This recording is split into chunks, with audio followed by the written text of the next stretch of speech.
Для каждого борца есть свой апперкот. Борцов не чухаю. Придите вот сюда. Борцов не чухаю. Майка Тайсона, он тоже, видите, ну, у него прям условия такие не были, но он поднялся сам. Наоборот, больше мотивации ему давало. Какое положение было в стране, типа? Ничего не было, государство не помогало. А у нас все есть, в принципе. Для тебя топ-5 самых лучших боксеров в истории. Я?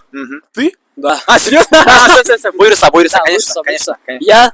Мой байкеша Султан, знаете такого? Вот Фамилия? Султан Кулбатбеков. Тоже боксер? Да, вот он Буйрса. Эмирхан мой друг. Потом Майвезер и Только Тайсон. потом Майвезер и Тайсон. Да. Потом Тайсон. Помимо бокса, какие еще видами спорта увлекаешься или смотришь, например? Футболом 6 лет занимался, а так. Потом в бокс только перешел. Да. Как ты думаешь, в уличной драке кто победит? Борец или боксер? Боксер? Борцов не чухаю. Придите вот сюда. Борцов не чухаю.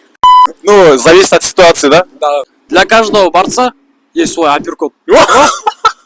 Школа имени Макаренко, она самая лучшая, да, школа именно в Карабалте? Да, самое лучшее. Чем именно выделяется? То, что все друг друга знают, любят, уважают. Но другие школы, поешь, не так, да, типа. У нас как-то все сглажено, все друг друга знают, знакомы.